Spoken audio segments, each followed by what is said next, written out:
Welcome back, everybody, to the Paladins Console League. Now, we got another great set up for you, but again, still here in the EU PS4 region. And frankly, that's a good thing for today because these teams are neck and neck. Flashpoint, Ehrenmanner, just close, back-to-back. Kresik, that was a great little set we just had. The double backdoor. That first one, man, that was the longest backdoor in the history of Paladins, any league, and it's not close. Yeah, I don't think you're wrong about that. I mean, I think I saw a Sadak backdoor Moonchopper in a ranked game once that was like that. Man. Never in a serious competitive format where somebody's got to look up. How long? It's wild. How long does it go before someone goes, oh? I wish we could have just heard those comms. It's just the slow realization. The slow realization that we're Houston, we have a problem. Grover was honestly almost got there still, but Ash has the knockback and didn't even need to use it there. Awesome stuff. Fun action for sure. But Ehrenmanner, Stush Gaming, that's going to be the next set, like I just mentioned. Ehrenmanner very close to Flashpoint in the standings. Just one win behind them. It's coming down to map differential. I believe Flashpoint locked in their spot there for HRX in that last set and that last victory. But up against Stush Gaming, Stush has been kind of known, even though they're third seed, even though they're 2-8 here, to be a bit of a spoiler, to take maps and if not games off of teams that they really have no business. So if I'm Ehrenmanner, I'm really locking this one down. I'm playing 110% and making sure I get this win clean. I mean, I'm feeling kind of confident if I'm Ehrenmanner, but you have to take everybody in a league like this. You have to take everybody seriously. It's all practice with that pressure on. True. Even though Ehrenmanner, their record is like 9-1 against Stush this phase so far. I think they had 2 3-0s and a 3-1 victory. So, but even with that, you have to take it seriously. Practice your strats, practice everything, because the more time you have playing seriously under that pressure, the better you're going to be when the pressure, is really on beyond that. Right, for sure. And we'll go ahead and get into the maps as soon as possible for you guys here for this next set of the day. Remember, we are still in EU PS4. We did not make the hop to EU Xbox. Frog Isle is going to be banned out by Stush Gaming. I'm not casting this one. I'm on the desk. You're so right. Anyway, Surfing Beach as well as Ascension Peak all out of the pool. And I like what you said because I definitely have mirrored that statement in a couple of ways, right? Don't stop showing up when you mathematically can't make it anymore. These league games are the best practice you could possibly get. Unless you're planning on quitting and retiring entirely for the rest of your life, these games are going to matter for you in the future. Take them seriously and make the most of them. Ice Mines will be up first, where it all came to an end for Flashpoint, and Aerial Rise is where it shall all begin for Ehrenmanner and Stush. I have a feeling we won't see quite as much back cap action here. No such luck? This one. I mean, you never know. It's entirely possible. It's just, I don't even know. I wasn't even really aware of... I was talking to somebody, so I wasn't watching how that Ashe got into that position to begin with. I think she was hiding on mid. Really? I think so. We couldn't tell. I was in the middle of saying, well, their zone is so good, there's no way anyone can get by. And then we immediately, the camera cuts to the Ashe on mount, just... Yeah, man. Like, oh, they must have just missed her when they were going up. Great job of the cameraman, of course, catching that. Sometimes the best backdoors can be missed even by the cameraman and by everyone here in the building. Stush Gaming do grab the first pick. Talus, something we very rarely get to see in the console league. So I'm excited to actually get a chance to put some eyes on this character and see why it's banned out all the time. Victor Vivian also out of the pool, as well as Atlas. Talus should be pretty good on Ice Mines. I mean, it's a close map, so being able to get in aggressively with him is big. I'm shocked he has a 100% win rate, because I feel like every time I see Talus being played, it's okay, but it's never like, oh my god, overwhelmingly powerful. So surprising to see that he's keeping that. We'll have to see if he maintains that. Stush, definitely the underdogs in this matchup are the ones with him. So he's banned out super often. 79% ban rate. I imagine... You bring war I don't know. I imagine when he's making it through, it's in some type of like very heavily underdog versus very favored matchup, and somebody's getting kind of baited into picking or not picking or letting that go through. So we'll have to see if it can live up to his reputation. Again, this is that underdog scenario, right? This is Stush Gaming 2-8 versus Ehrenmanner 8-2. So completely flip-flopped in the records. Ehrenmanner very heavily favored in this matchup, but they do have Genos. You have Talus. I mean, talk about his ultimate on this map. This is maybe one of the best for it. Oh, yeah, for the dismount specifically, sure, it's huge. Because dismounting on this map is massive. It's such a long time from the spawn to there. PPL teams are drafting supports with hit scan just so they can dismount through the gates at mid, and that's not even a huge advantage. That's just how big position is on this mid fight. Yeah. This Grok into the Talus, though, it might be kind of tough. Yeah, the Tempest is sick. Don't get me wrong, but Talus kind of eats Grok alive, and I think that's going to play a big part in how this game goes. Have to see for sure. Kind of a, you know, rarity in terms of the DPS selections here for Stush Gaming. Bomb King and Talus. It will be the pip here. I mean, Ehrenmanner's team fight, man. Explosives, check. When they're going, dude. Evil Mojo's, Inflames, Tempest. I'm terrified of this team fight when they have their ults. I don't think there's a way out of this. If they save all 5 ults, I don't see them losing a mid, for sure.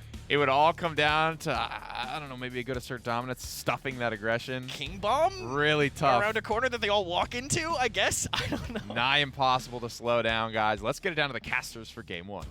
Thank you, Nick. Thank you, Krez. Game 1 between Ehrenmanner and Stush. Down on Ice Mines in a great team fighting composition for Ehrenmanner. Some tools to maybe disengage for Stush. But this is a matchup that Ehrenmanner traditionally feel relatively pretty comfortable in. Relatively is maybe an understatement. Could be a fun one for Ehrenmanner to try to keep pace with Stush. Stush in my mind is that Flashpoint. Yeah, to keep pace with Flashpoint. Stush is that game or that team in my mind that you can never count out of causing upsets. Yeah. And like that's like almost all they have going for them right now. Like you don't watch them because they consistently win. You watch them because for some reason they seem to have Flashpoint and maybe in this case Ehrenmanner kind of dialed in. Like they just know what to expect and maybe what to do against you. That'll cause some trouble. As I will say, Makoa Khan. That's right, you get your just a little later. You get it. You were right. It eventually came out. And we get some Talus here. That is not something we often see in the console league, and it's Chico. So this is, you know, Nick always talks about that prove it game. This is it for Chico on the Talus. 81% on the point right now. Ehrenmanner trying for a big kind of roundabout sweep.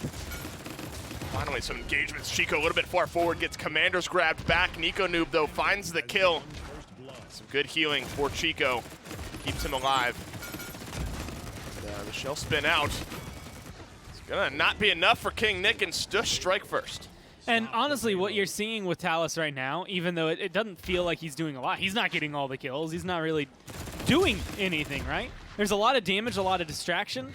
And also the fact that with Rune of Travel, especially with the level of cooldown that he has in his loadout for it, the minute it's up, that's a second life. He just gets out of there. And yeah, you can see a transient 5 there. 5 seconds off the Rune of Travel.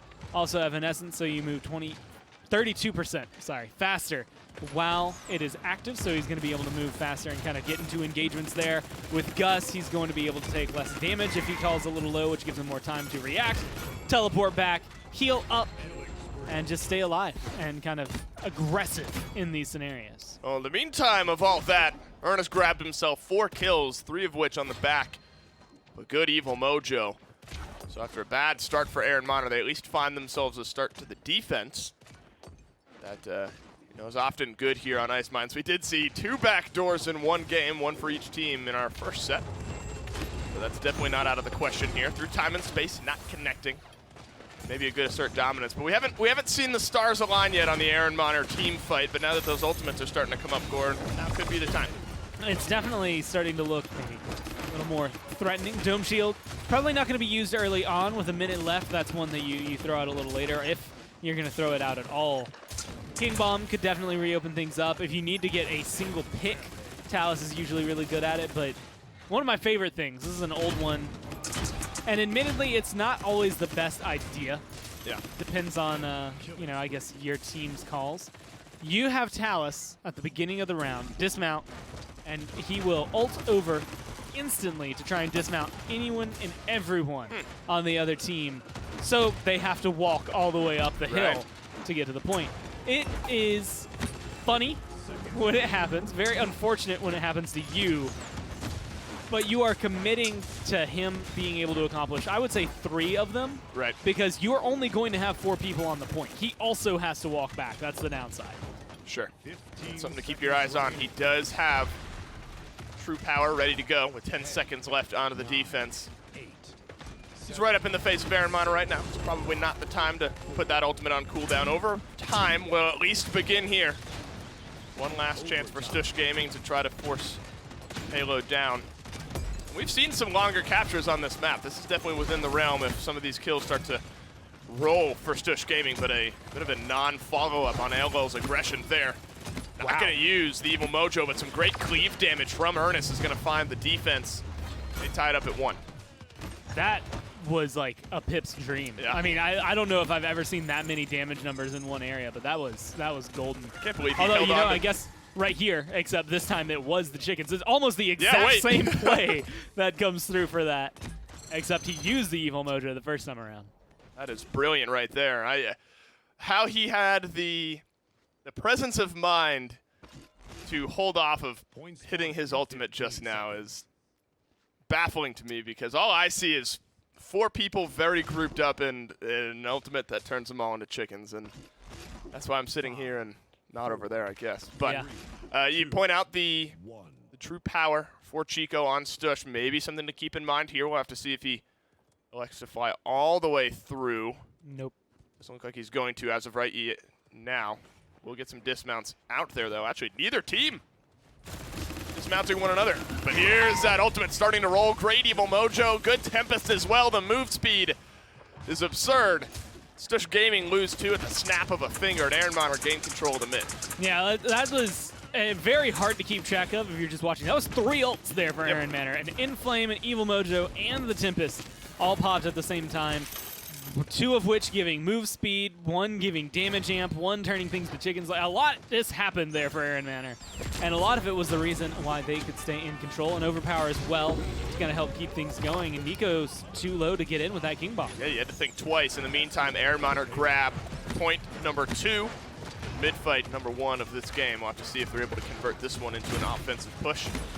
So often, Gore, it kind of depends on if you can get this payload rolling early or if Stush kind of push all the way back into your base. And at least for now, looks like Ehrenmanner are going to have some momentum. Honestly, I think it's impressive because you have Stush. If you look at the timers, they did manage to get through most of their ults. The only one not used there was a Dome Shield. Nico coming through with a triple kill to try and get this defense off to, well, a better start than it had for the first 30 seconds. But with their ults recharging, I mean, at this point, 87% on the Evil Mojo. You can guess the similar numbers. They're 68, so a little further down. And the Tempest was apparently just used, so Ehrenmanner going to be charging that up. But an Inflame gets you right back in this pretty quickly. Yeah, the Tempest will be up pretty quickly as well. Quick's Faded used that just prior to dying. Evil Mojo looking to find some value, at least gets 1. As now they're looking to retake their way forward. Another Makoa coming out here this time for Ehrenmanner. 4, 3, and 5. Not the craziest slash line, Gore, but just the pure presence of that ancient turtle is often enough to give your team a good advantage. Yeah, I mean, it's that right cooldown you see coming up, the hook, that makes the biggest difference. It could be twice the cooldown. It's still just such a good ability when it comes through. It is displacement, and very much like an Overpower, usually can be converted into a kill, unless your team maybe isn't fully paying attention. But I mean, even Makoa himself sometimes will just follow up on it on his own. A lot of this right now, I think, for Stush, it's not just find the pause button, especially with an Inflame against them. It's figure out how to deal with the 2 tanks. If you get rid of them, I don't think Ehrenmanner have as many legs to stand on. I think Nico Noob has done a good job up here on the high ground of kind of hitting that pause button. Not allowing Ehrenmanner in that Inflame around the corner. Tempest, though, might open things up. Alo hooked on in there. No Evil Mojo ready just yet, but the Tempest is going to get them moving in. Quick Faded King Nick, both with a couple of kills here. An important trade out there from Chico. 15 seconds left, and things are getting closer, but a big double kill from the Talus may just stall out this defense. Now it's up to how well you can deal with that con. He's pushed away. Makoa's in a position to be able to get some overtime. So overtime touch, not only possible, but more than likely going to happen here for Ehrenmanner. It's how you deal with these tanks. A good knockback and keeping King Nick very far away from this objective is a good start. Tech is in there as well. Tarek grabbing the kill there. You gotta remember that, I mean, technically Ehrenmanner has 2 kind of aggressive off tanks. I mean, they don't have the traditional Barrack, Anara, healthy, shielding, sustain, stay on the point. So that's a difference to look at here. They're kind of all in on that aggression.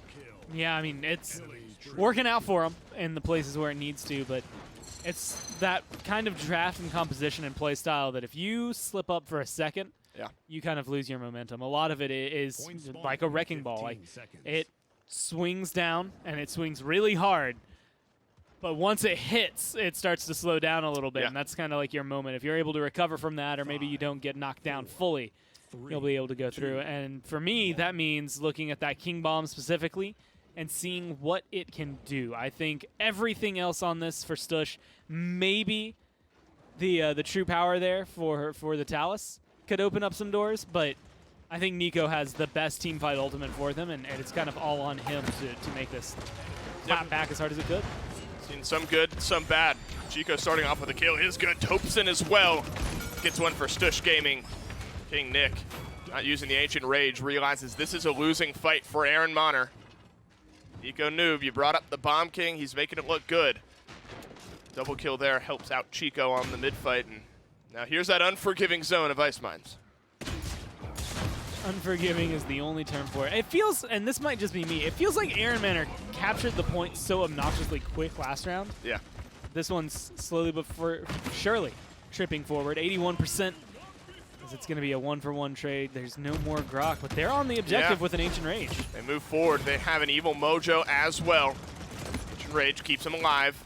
He's looking for maybe one shot around the corner. They know Chico's there. He's just going to stagger himself out See you. instead of trying to hang around. Maybe turn things. This could be a big Evil Mojo, and another Tempest as well is ready for Ehrenmanner. Fight up from Stush Gaming. It's going to be not without its snag. And right here, I imagine he's going to find some value. He connects with 3 more a second time, only gets 1 kill, but Gore, the percentage is all in Ehrenmanner's favor. No touch from Stush, and what a retake from them. And Faded is just throwing out exactly what you need. A little Tempest flavor on the very end for the start of a zone. But Nico coming up big to make sure that this at least stalls out a little bit. It's going to be 2 for 2 at the end of the day. It's coming down to this Grok just providing so much in this fight, keeping things rolling forward for him. Yeah, it's kind of a double kill answered with another double kill. That's kind of that momentum you talked about. I think that would have been really tough to fight back out of if Faded wasn't able to add a couple of kills there. He does get Void gripped up, and Eric grabs that kill. I'm trying to think, have I seen a single or heard a single true power this game? I have heard one, at least. I remember hearing his scream as he came through. Right. I do not know that I've seen it connect. I've not seen the outcome of them. I've also seen him charge it up 1 second time. Yeah. But that's kind actually of an interesting ult. I mean, you have to really pick and choose your battles because you're flying into a lot of danger. Other than the one play I mentioned of just like, I'm going to go deep and try to dismount as many people as there are, Ice Mines is a map that you're so grouped up on.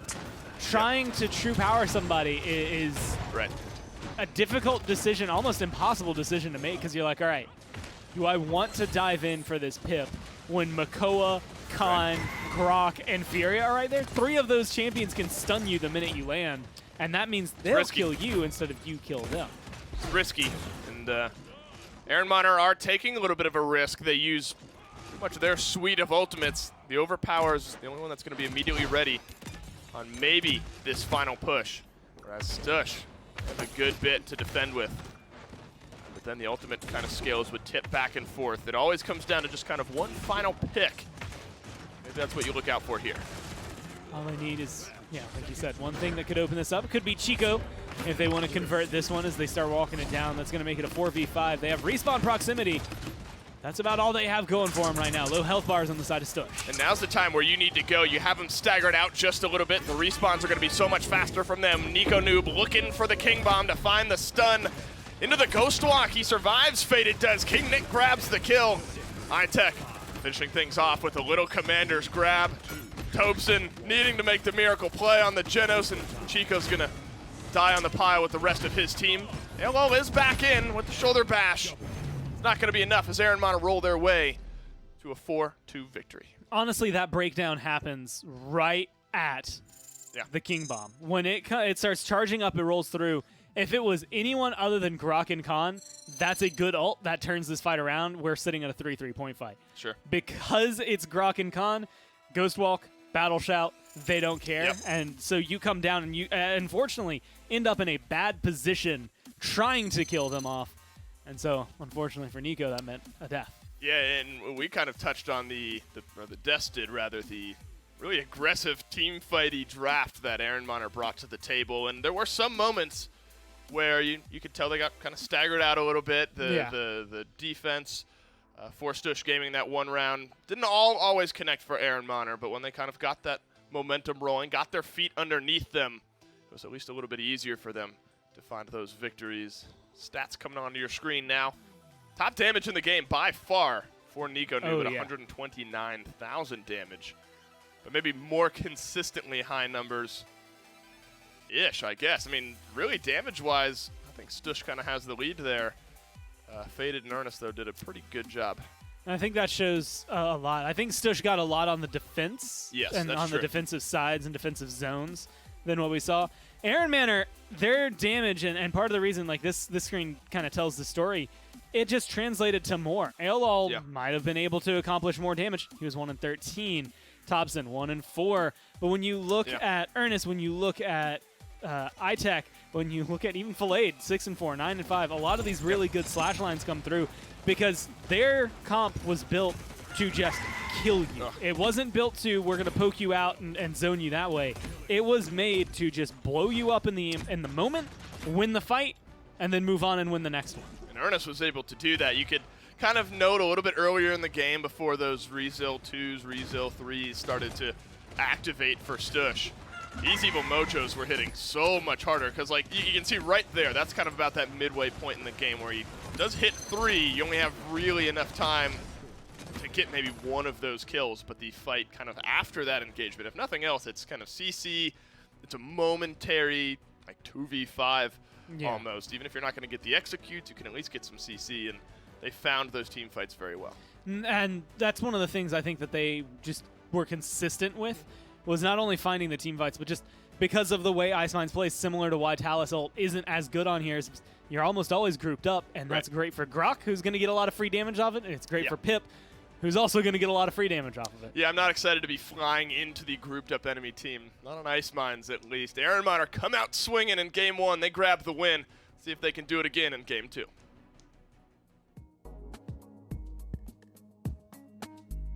Alienware, the official PC provider of the Paladins Console League.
Welcome back, everybody. After game number 1, Icemines does go the way of Ehrenmanner, but frankly, not without some resistance from Stush Gaming. Surprised they were able to kind of survive as long as they did, but at the end of the day, Icemines drafts typically about that point fight, right? And we looked at that draft from Ehrenmanner and we said, when they have all their ults up, this is a team that cannot be stopped on the point. For sure. Especially and on the pushes too. I mean, with the way Earnest was playing, the amount of pressure that Pip was putting on, I thought it was kind of part of why they were able to convert so much cleave damage from the Pip all over, not really letting them get away with any clumped pressure at all. And that's kind of what they're constantly trying to do.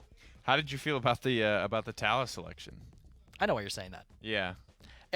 The way he was playing was really odd. We can have a level-headed discussion about it. I've historically not been a fan of the Talus ban. I think that in the console games we've seen, he hasn't really been able to do much.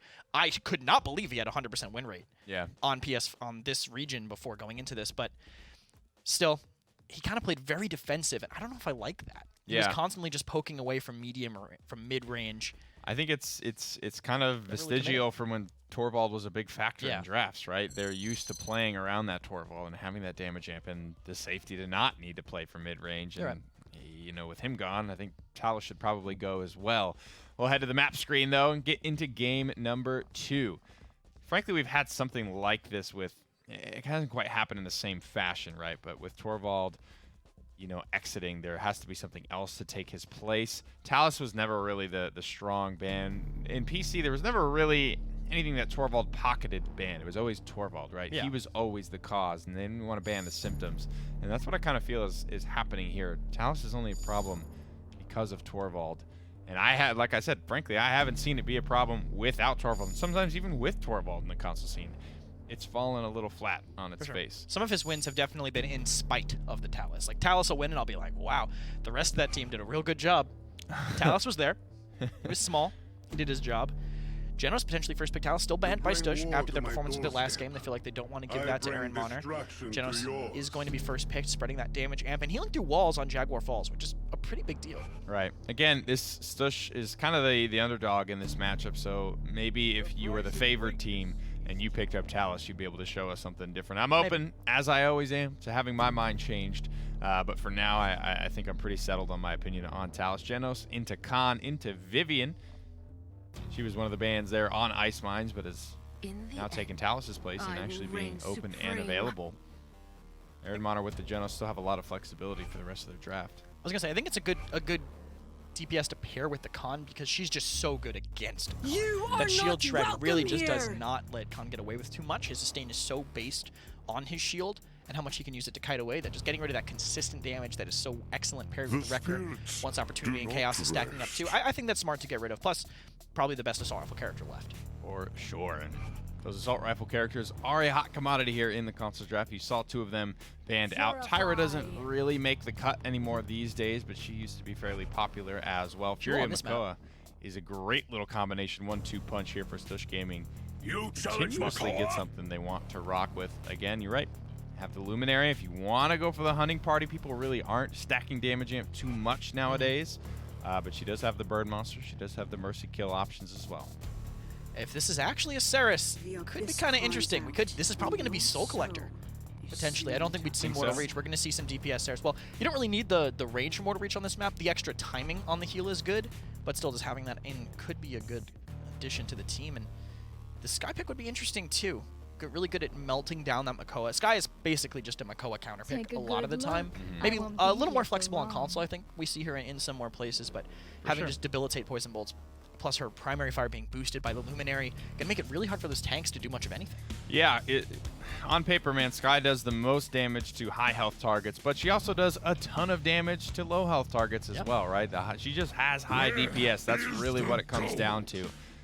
And kind of the only person to pressure out this Drogos. We'll have to see if she's got the range for it. Now on Jaguar Falls, you know, sometimes you kind of got to get in there with Drogos, and there's a chance he ends up being susceptible to this Sky. I want to see the Ceres Genos combo. Yeah, I want to see what these talents are selecting. This is 3 supports for Ehrenmanner here on Jaguar Falls. Let's get down to the field and see how they play it. Oh, an interesting draft, to say the least. They get technically 3 supports. We get a Sky as well, Gore. Throwing some fun out on Jaguar Falls. We'll have to see talent-wise. You know, there's definitely some decisions to be made there. Some of the supports that they've selected can kind of double as damage dealers as well, depending on the way that you want to pick them. And honestly, the one thing that might stand out to me, and this is in the discussion, so I guess first and foremost I'll jump into Soul Collector Ceres, Binary Star Genos, which are the two now going, and well, even Deep Roots Grover. Yeah, they are just foregoing any of the healing talents because they have so much healing other than just that. They don't need it.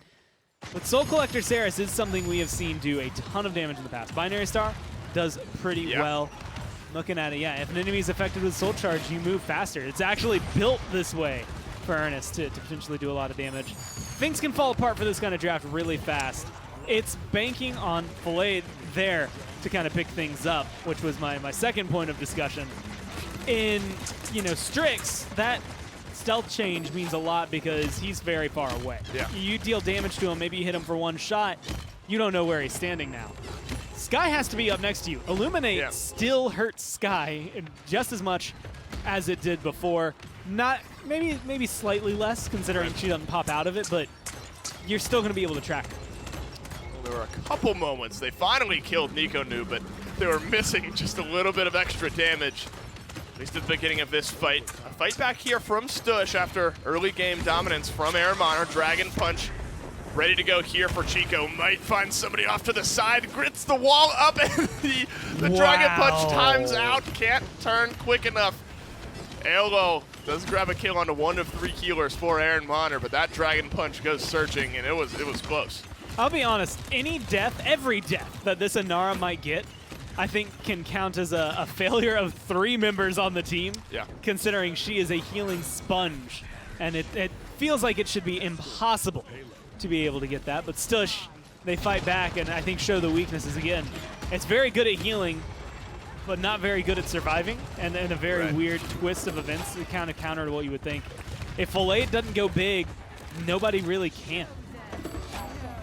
He had a sort of good start followed by a quiet start. Nico Noob on this Vivian has forced Filet into awkward spots pretty much every time he's turned that corner. Time Bomb goes out. Does not connect for a kill. Nico Noob one more time gets the better of that Vivian versus Sky trade. That triple healer comp, or half healer, half DPS, however you want to look at each of them, is not sustaining that well right now. Yeah, it's just not enough. There's a lot of bursts on the side of Stush. Well, you don't really have a burst healer. Grover can give a little bit of that, but he's not gone for the burst healing talent, so it's not going to open up that door as much. Good Seismic Crash at least gets 1 stun, 1 kill there, but I still don't think this is enough to really slow things down, or just stop things. It's going to slow them down a little bit, but it's not going to, in any way, form, or fashion, switch this over to Ehrenmanner's game right now. Yeah, you gotta, do this for another 1.5 minutes with overtime.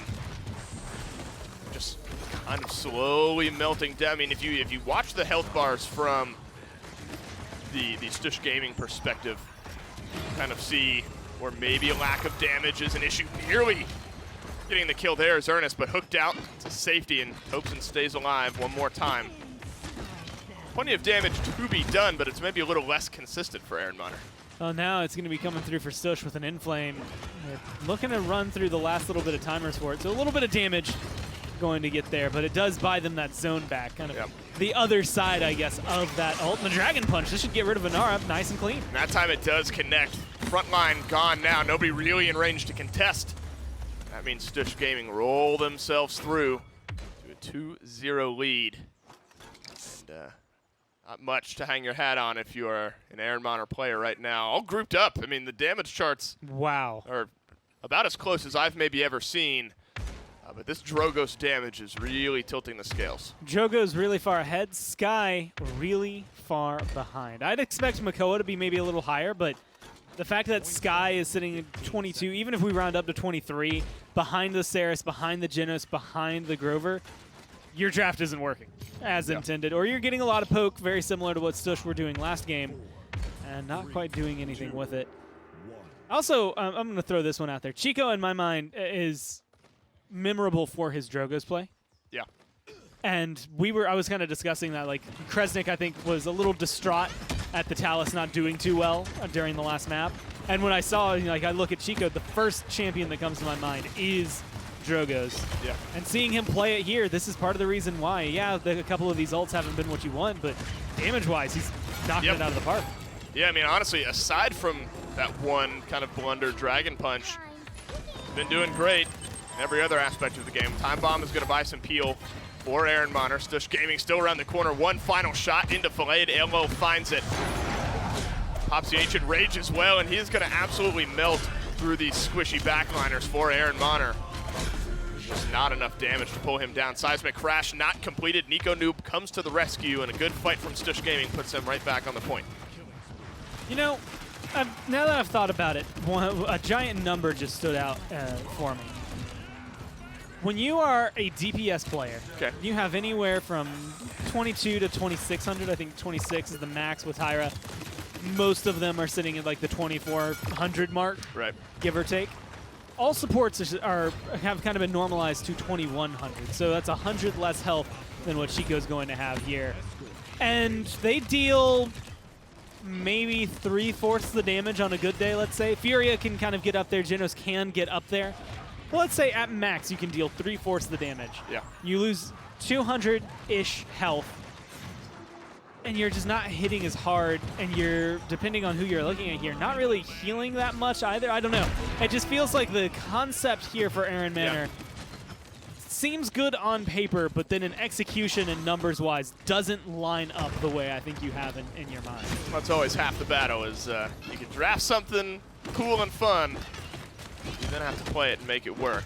Dragon Punch one more time. He's been pretty flawless since that initial Dragon Punch missed for Chico. Payload moving itself in, looking to eclipse 100,000 damage in 7.5 minutes. He might not have enough time. Good convergence, pulls a couple down. iTech gets 2 kills. King Nick, rather, gets 3 kills. Make it 4 for the damaged Genos, and could not have come a moment sooner for Ehrenmanner.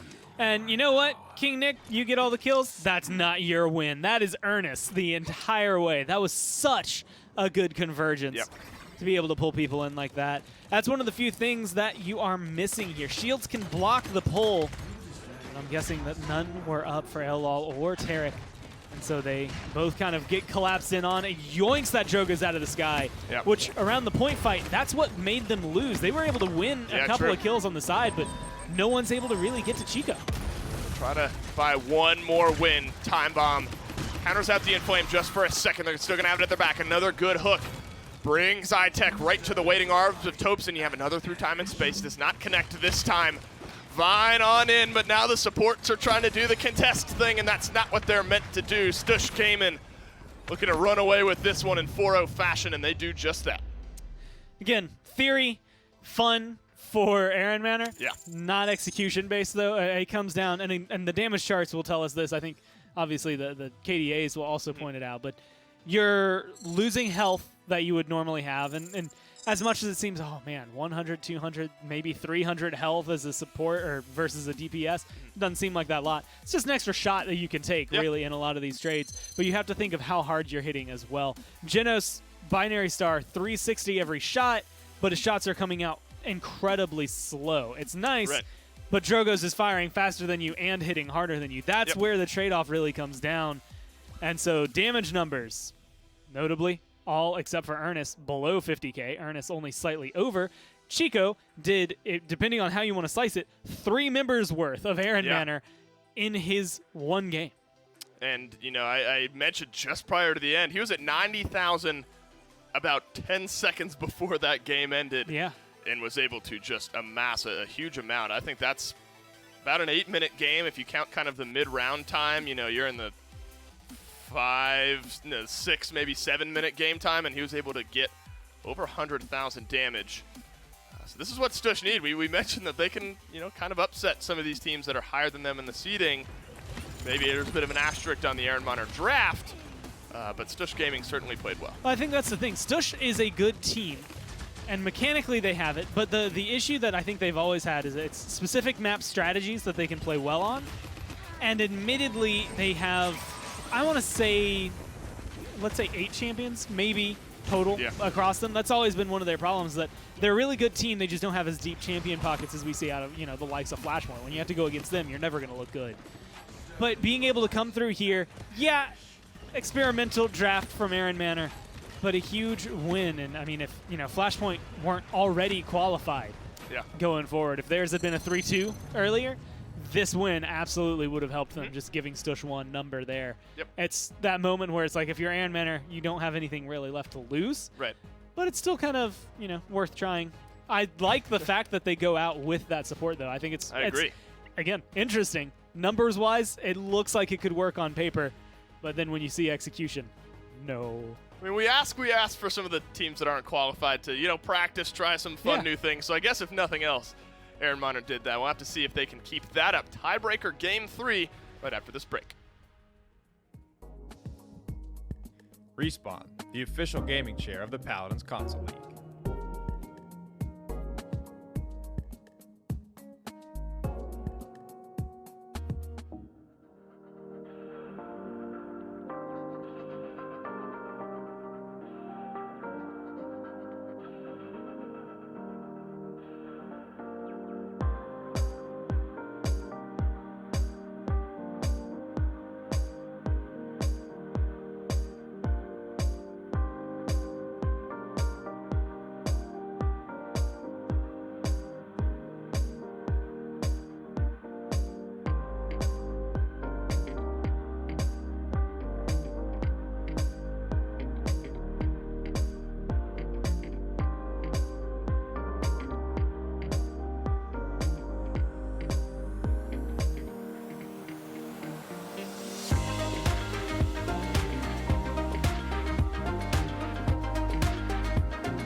Welcome back, everybody. It appears that 4 support strategy doesn't work out too well for Ehrenmanner, though I do kind of see the thought behind it, right? We've seen, you know, even when these console guys come to LAN, right, that's a strategy they want to stick to, the death ball, very high sustain. They want to just bulldoze through the game, and Jaguar Falls is a map you can get away with that on. Conceptually, it could be good, but letting Drogos through against that when you want to be that far grouped, I mean, you saw the damage that he did with that combustible, how hard he was displacing them, made it a lot tougher. Also, Ehrenmanner wasn't really going for combos. I felt like they could have done maybe some convergence plus time bomb, convergence plus through time and space. Convergence really is kind of a setup ultimate, and I never felt like it was being used that way. Like, the comp wasn't really played to its fullest potential. I saw it one time, one time they hit a decent-sized convergence and were able to kind of win a team fight off of that, but you're right. Convergence is one of the strongest ults in the game if you can hit it. Now, it's very seldom hit. Even when you do see Saris get picked, she almost gets picked, you know, with the assumption that you're not really going to get a lot of value for that. Usually line of sight breaks, shielding, whatever it is, can just completely negate that ultimate. We're going to head to the map screen here, see where the rest of this set is going to play out right into Brightmarsh. So very similar theme and kind of flavor to Jaguar Falls. I don't know that we will see Ehrenmanner run back something. I was going to say, this is the map to do it, right? You go to the same style of map. Yeah, I don't know. Maybe if they... Again, it was viable on Jag Falls, so anything that's viable on Jag Falls is pretty much viable on Brightmarsh as well. So if you do want to stick to this, again, there was some validity to it, so if they just make a couple of adjustments, maybe fine-tune that strat, don't let a Drogos through, don't let a Willow through, right? Something like that. There is room to succeed with what Ehrenmanner were going for last game. I was going to say that Willow ban means they could be going for it, but Vivian going to be the follow-up, so... More standard stuff. Surprised Willow sees the bans. Maybe that means that they just want Grover specifically, because Willow is fantastic. Into Grover, denying that AoE healing. Also just completely shutting down Whirlwind. Similar to how hard it shuts down Soil Blessing, except you also get to kill the support when you pull it off. And of course, those assault rifles, so valuable. One of them banned, the other first picked away. Victor tends to be the more popular one than Vivian if both are available, but he is the only one available, making damn sure that he's going to be first pick this time around. Stush are going to respond with a Genos plus something.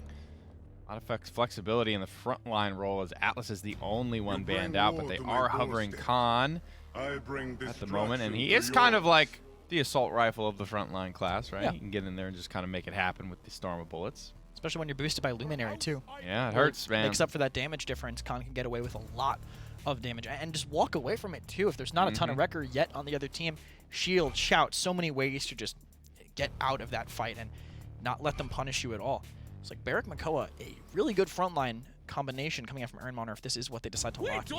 Makoa, we know his pick potential is so massive, and Barrack very, very good at contesting the point, especially on Bright, where he can kind of choose the door he leaves if there's an NR on the other side, and he can also spam through the window, whereas the other point tanks really don't have that luxury to be able to counteract the backlines that are trying to shoot at him. For sure, Barrack has that range. Might be able to do it if you can get that drop just perfectly into the window. No second frontliner grab for Stush just yet. They maintain that flexibility to go 3 DPS if they want. But again, there's still a lot of good frontline open for them. Genos is not the ideal guy to heal Inara, but I don't know if that means you completely stay away from having a point frontline at this point. Could go Nando. They do have the Khan, so the biggest counter is kind of out of the picture. Immortal, good comboed with the Drogos. Saris could be coming out again for Ehrenmanner, plus the Furia, so looks like they do maybe want to fall back on that DPS Saris Soul Collector. I think it did all right. Really good at staying alive. Always got to max charges. Right. It's in the same vein as what they were running last time, except subbing out one of those supports for albeit a little bit more frontline, having some more damage as well. I think Victor brings a lot of heat from the back line and can often be the sole damage dealer of your team and have it just be enough. It's going to be the Ashe, so no, real on-paper point front line. But you can do okay with an assert dominance at least once a team fight. You can use Fortress Breaker to sustain on the point. Without a point tank, having that supplement kind of helps. They definitely have what they need to get aggressive into the backline. Stush Gaming evened it up 1-1. Let's see if they can keep this momentum up.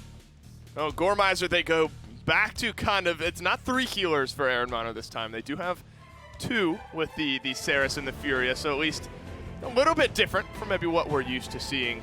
Stush Gaming right back to Drogos. I imagine Chico plays that one again, because that was a big determining factor in that Jaguar Falls game. But Brightmarsh it is. I guess we'll have to wait and see talent-wise kind of how they're going to rotate these healers around for Ehrenmanner. It's Cherish and Soul Collector. Yeah. One more time. Makes sense. I mean, there's members of Hype Unit right now cheering them on because that is exactly how they used to play it when they wanted to be able to bring it through. And I think it's going to look better on this map overall for Ehrenmanner just because they have that extra damage that is going to be coming through, specifically from Victor, which is going to make Chico's job a lot harder to be able to accomplish, but not an immediately good first look there for the Saris. Yeah, and what a flank from Elo as well.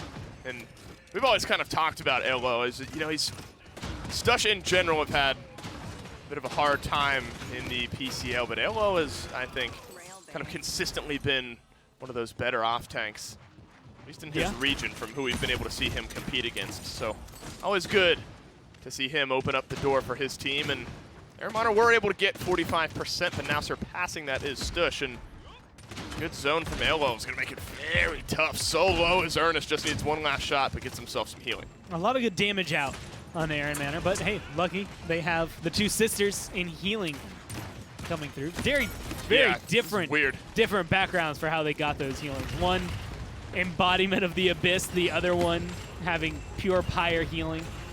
It's quite literally like a heaven and hell sort of healing situation for these two, but they're sisters and they're working together this time around, and it's working out well for Ehrenmanner to come and retake. Yeah, Quick's Faded runs down Elo as we're talking about him. One more kill on a Nico Noob as well, and this is a good zone, a good win for Ehrenmanner.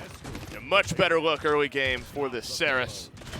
I think if Ernest, has a good supplementary damage roll on the Victor, which is certainly easy to do, I think Ehrenmanner are going to feel much better about Brightmarsh. King Nick is so low that Shelf Shield's going to stay up a little bit. I wouldn't have minded. He had it available if Tarek had gotten down and kind of dashed. It would have canceled out the shield. Probably allowed them to get the kill, but he had a good vantage point.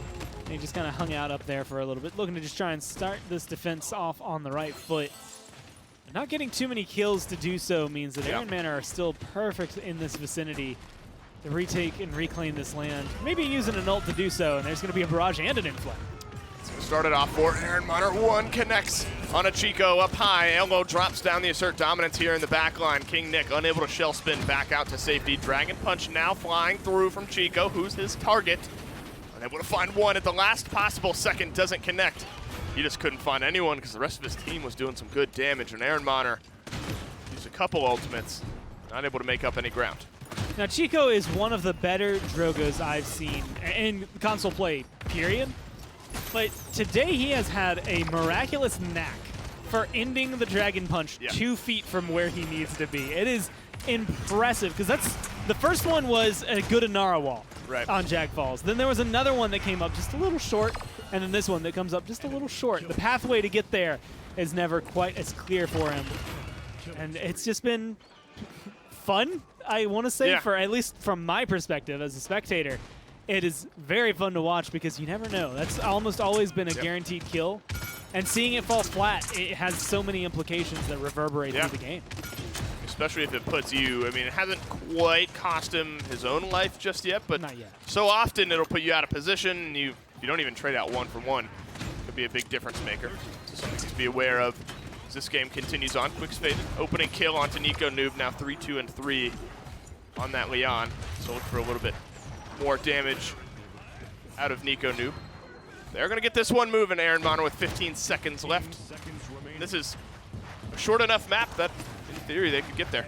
Yeah, it won't be in the 15 seconds. They'll have some overtime coming through for them. But they will have a lot.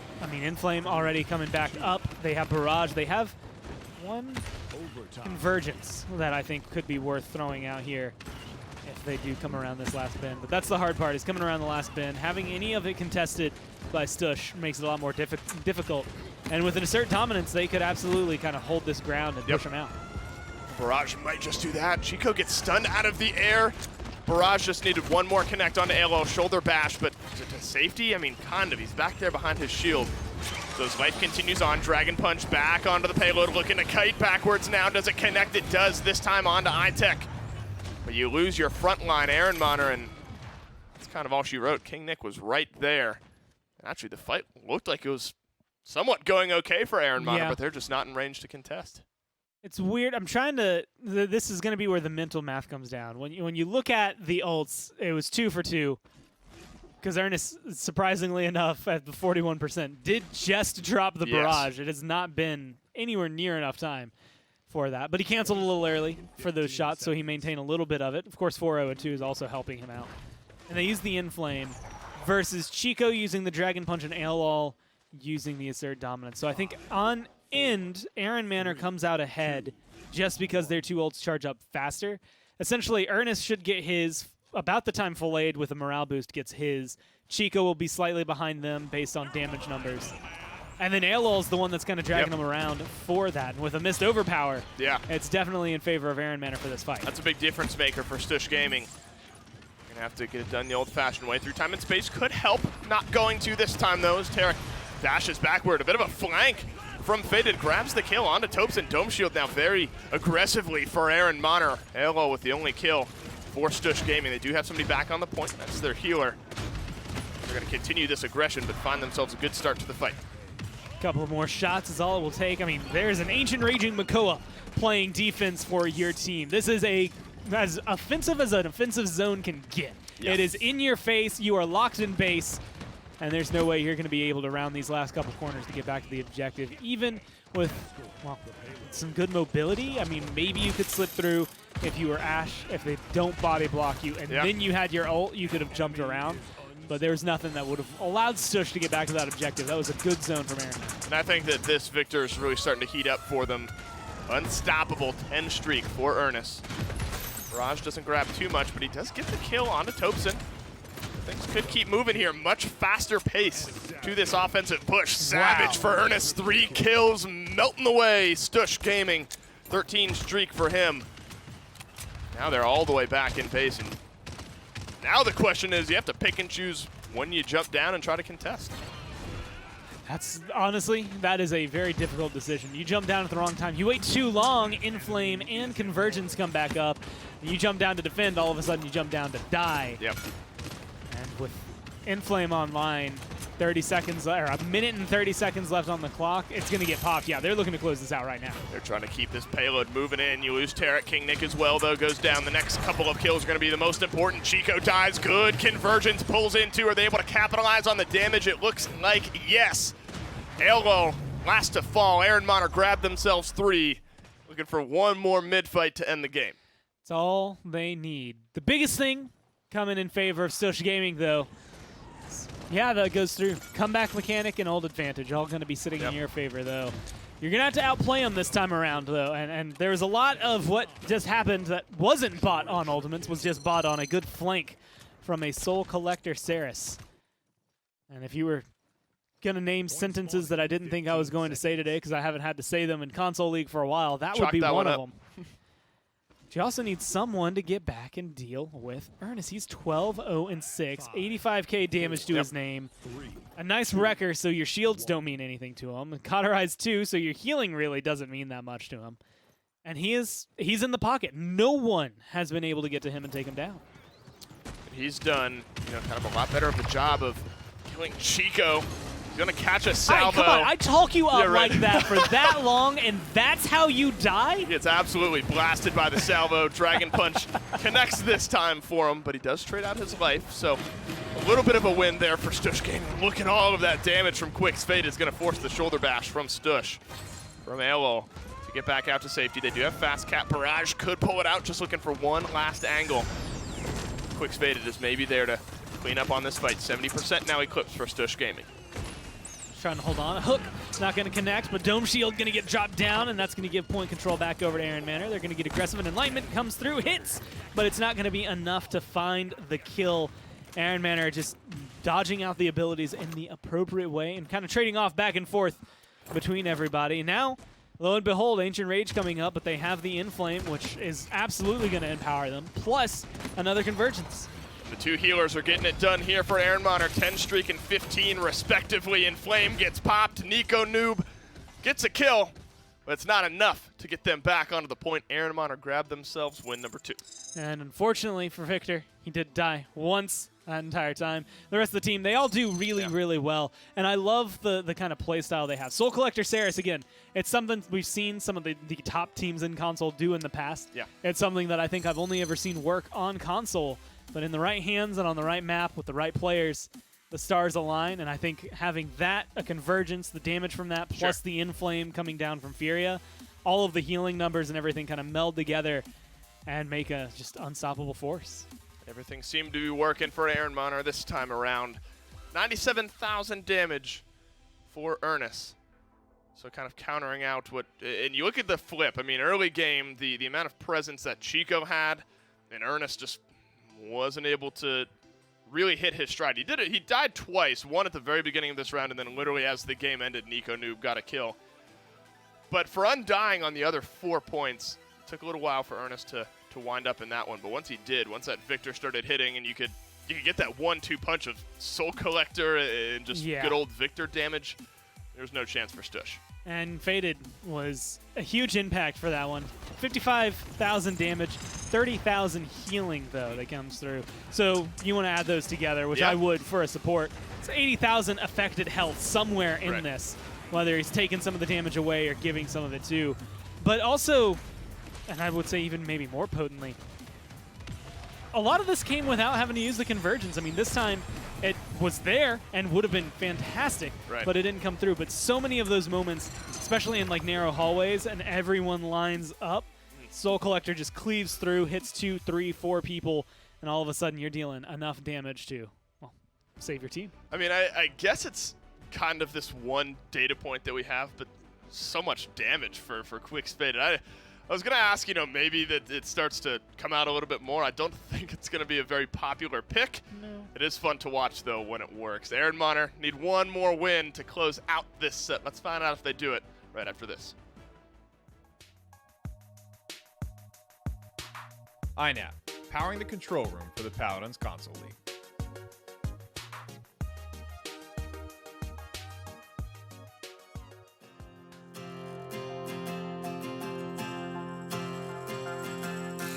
This is the hour, the darkest place. Dante's Inferno, the devil's maze. It's a good world, good world gone bad.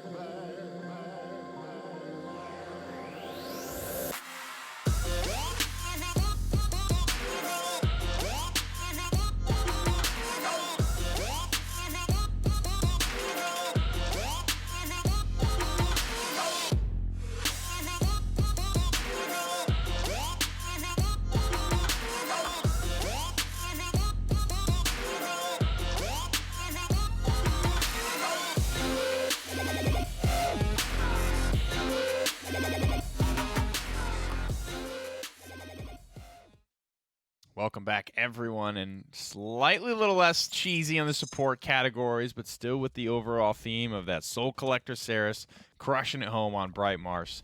Stush Gaming put up a pretty valiant fight, but Ehrenmanner still able to come out on top of that one. Yeah, the sustain, I think, kind of countered out the damage boost aggression that Stush wanted to do. Just having that Saris healing, that Fury healing, made a pretty big difference. Also, basically always being able to be at full Soul Collector stacks is huge when it comes to sustain and raw damage output. I mean, it buffs that too. People kind of underestimate what Saris can do in a 1v1. It is pretty potent, I will say. It is fairly potent if you can get it up and rolling.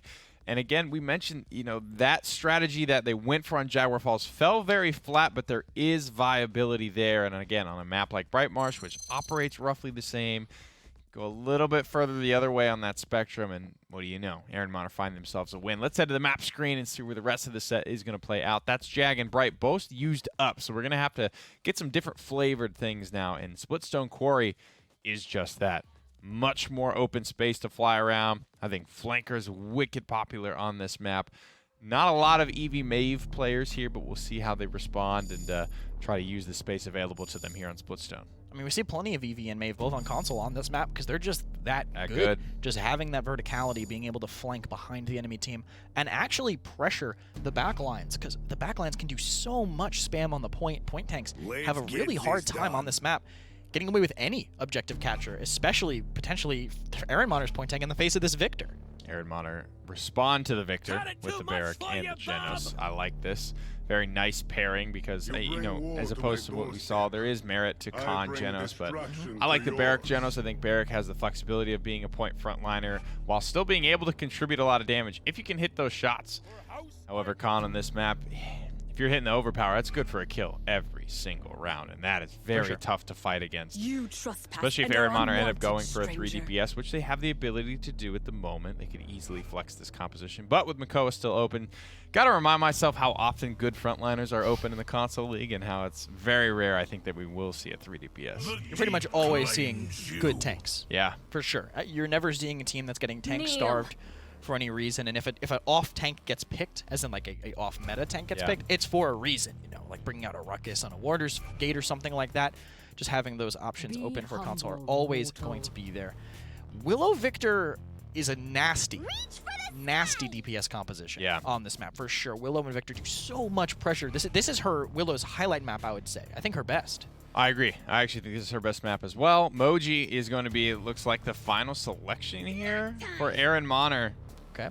Snack time to get rid of Inara, I suppose, but my biggest concern is Victor and Willow. We know where they're going to be posted up on the highest possible high ground, and who gets to them, who pressures that, who... She'll poke him for 100. Yeah, there you go. That's going to be pretty much it. I am curious how Ehrenmanner are going to pull this one off. Stush Gaming have one hell of a backline. Let's get down to Splitstone and see how it plays out.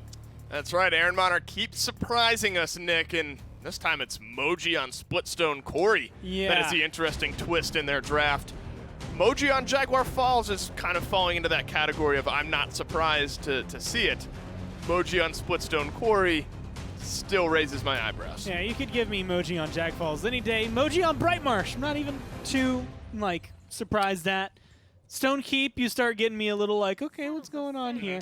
Splitstone Corey, this only works in certain scenarios in certain ways. And a lot of it depends on, one, how deep you want to go in the fight, but also how much Stush are going to be able to control from the high ground. Eyes to the point. No. I don't know what happened to Faded, but he, well, has faded away from existence. Turnabout. I mean, I have like half a second onto the point and absolutely crushed by Nico Noob. That's the question Nick rose on the desk, and I agree with it. I mean, aside from Leon, I don't know who makes Nico uncomfortable up on the high ground. I mean, King Nick, I think, has got to find that advantage and push it. Down here on the low ground, though, if Ernest is able to control this kind of bleacher space, things are going to be looking a lot better for them, and that's how it is right now. Misses the last execute bit of damage. But you can't forget about Makoa and Barrack. That's a hell of a front line. And that's the biggest thing. Down there in the quarry itself, right around the drill, that 100% is Moji's territory and Makoa's territory, and if she's with him, Leon's territory. Like, no one can go in there. Leon, though, theoretically should stay up on the high ground, or at least keep some high ground to have some vision. It helps deal with the Barrack and potentially the Willow, and it forces Stush to play around the objective in a different way. Unfortunately, playing on the objective is where the problem will really start to arise. They kind of win these small fights, but the rest of them all for Stush Gaming. They're running away with point number one unless King Nick wants to grace his way down there, which he is not going to do. Point number one for Stush Gaming. They have the barrage as well. So now we're going to get to see how their composition works, fighting more in to what Ehrenmanner have drafted. I'll be honest, not sold on the Moji just yet. Like, if I'm watching it that way, she's doing okay. She's gotten a couple kills, but it's not anything I couldn't see any other DPS doing maybe a little bit better. There's going to be a little bit more, I think, to make her stand out above and beyond to kind of convince me that her draft would be solid. Moments like that could go big for her, or just like, you know, kind of balancing on a needle, they could go catastrophic for her as well. He was playing from the high ground just for a moment, but elected to be a little more aggressive is the flavor he wants to go for. This Victor and this Willow have not been even really considered throughout the first 3 minutes of this game, and that's got to change if Ehrenmanner want to have a good shot of closing it out here. The minute and 20 seconds left. Some ultimates ready for both teams. What do you use and how much do you invest? Ernest getting dangerously close one more time. Well, snack time's not too bad to invest, honestly. There's going to be the overpower from the other side, though. should be able to get rid of one, count them, one Leon, but so far it hasn't. She's been healed up. She's fine. Yeah, somehow King Nick stayed alive there. The rest of Stush Gaming just didn't turn around, and he's gotten a kill now to boot. A double kill for the Leon. You didn't kill her when you had the chance, and they're going to make you pay with a triple kill. What a fight back from Ehrenmanner to keep this one in contention. Just being able to survive in certain moments like that. The team was too busy. I don't know what the call was. I don't even know if the overpower was supposed to come out. But once it did, that should have been at least Victor turning around, or Willow, one of the two. Neither looked at it. And, well, Tarek tried to kind of throw her then into your vision and said, hey, shoot her. No one did. Now she's 5-0. So King Nick causing a lot of trouble. Third damage there on the charts. With 16 seconds left, that's enough to potentially cause more trouble if she gets some more kills here. One more inflame from Stush. Payload moving in. Nico Noob first to die, though. That's a big loss now. Lots of damage mitigated. Faithlight could turn things around. Lots of good targets to look out for. Just needed one more shot onto Fillade. Not going to find it. A double kill from the Moji. He's going to secure this defense for Ehrenmanner. And you can argue good, bad for the map. Right there, Ernest just earned his paycheck, no matter what. Whether this Moji could probably start feeding the rest of the game, then of course, I'll still agree Moji maybe not on this map. But that was that moment of, okay, someone needs to deal with this. There's a Faithlight inflamed Willow up in the sky. He did it. He did exactly what was needed of him. 5-0-1, 5-3-3 between the two DPS players here for Ehrenmanner. And that's where the moments start to kind of rattle. They're not able to focus up on the overpower. They don't get the kill on the Leon. No one's able to eliminate Moji. Pretty survivable on her own. And with that, you maintain some ult control coming into this. I mean, it's essentially Barrage versus Snack Time at the end of the day. But through time and space, pretty close thereafter. You have to look at how Ehrenmanner adjusts their mid-fight. It's one way to do it. Cleave a bunch of auto-confirmed damage onto Nico Noob up onto the high ground, so Victor is going to have to heal up before he really rejoins the fight. Ernest looking to get aggressive again, playing behind his Makoa here. Nice and safe. Quick Faded grabs the first kill. Snack Time ready to go. Haven't seen it used yet. Won't see it used yet as Nico Noob grabs one more kill. And concept, again, of getting aggressive there, really solid. Except for the Moji part. And that's the only thing that comes down. You just don't have anything to deal with the Victor. Look at where he's standing. No one can touch him right now. And that's the adjustment I want to see out of Ernest. Stop going left. Stop going bleacher. Stop going towards the quarry. Go lava side. No one is over there. Yeah. Get behind this Victor and do something about it. It'll be a lot more productive, I think, for the time of him and his team if someone can just get back there and stop him. We're able to find some long-range damage. Seismic Crash drops down. Gonna get the failsafe for Quick's Faded. That gives him enough time to drop down the Dome Shield as well. Big hook in onto Alo. Ernest finds the kill at 81% for Stush. Ehrenmanner able to identify one of the big problem points, and that was Nico Noob, but he's now back into this fight, and another inflame here for Stush. This is their moment to now try to move in and retake. A couple of good shots from Nico, at least keep things rolling forward. Nice headshots ringing true on this Makoa. Make it a lot easier to get aggressive in there. Snack Time's still there, Enlightenment's still there. And we haven't seen either of those come through yet. And Snack Time at this point, I don't know what you're waiting for. I haven't seen it once really this entire game, and if I have, it hasn't really found much. King Nick this time decides to drop down onto the point, 99% for Stush Gaming. Ernest throws up that magic barrier, gets himself some healing, is able to get in, grab the retouch, finally uses Snack Time, doesn't grab even a sniff of anything there. He's forced to scoot his way out. 78 and climbing still for Ehrenmanner, sustaining themselves in this fight, but an overpower might just end it.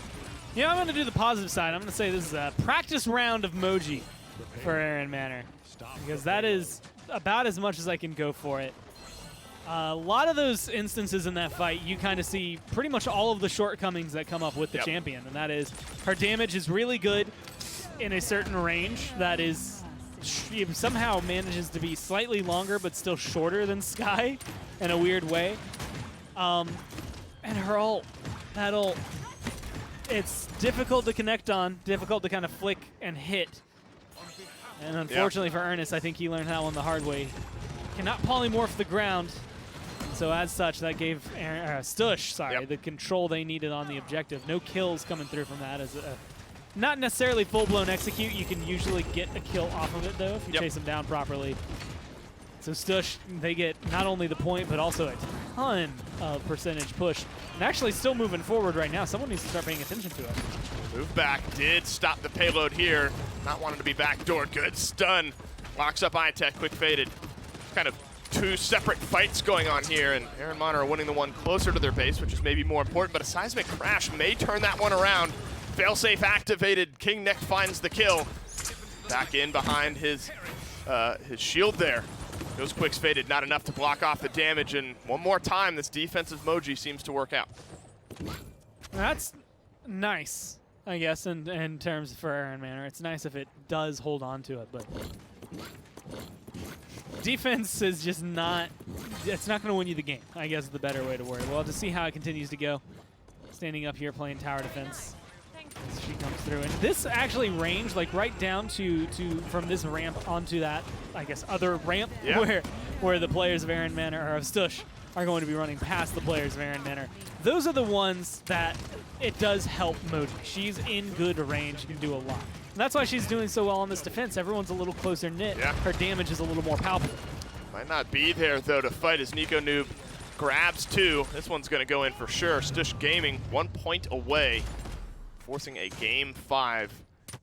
And as unchecked as, you know, Victor, it's kind of these two streaks where in the middle, like maybe Ernest is able to scoot in, find a kill. King Nick as well at 9-2-4. Good game on the way on. But Nico, every once in a while, if you take your mind off of that Victor just for a moment, he'll make you pay. And that's what happened there towards the end. Grabbed himself a couple of kills and helped his team move it in. I will say really impressive from King Nick. Better slash line. Slightly less damage, but keeping up pace with the Victor is not something you get to see too often on console and in the console league. It used to happen all the time. But again, much like with Space Station Gaming, where all of a sudden they just stopped picking Leon, she just kind of disappeared from console as well. And you can see that she does still hold her own in this arena. Oh, yeah.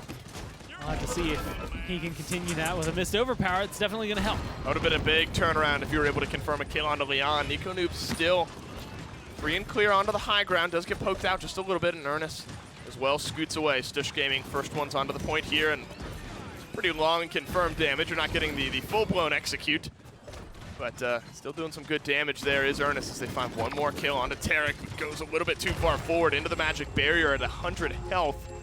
Stush Gaming backing off at 60%. A couple of good shots here could mean a lot. It's an 1150 hit onto the healer for Stush, but that's the biggest issue right now. Moji has been able to get them low, hit them hard, but she can only do it like once in this range. That's where the trouble comes through. But Ernest approaching it from the right side. I'd love to see a good flank come down from the flank, potentially change up this fight.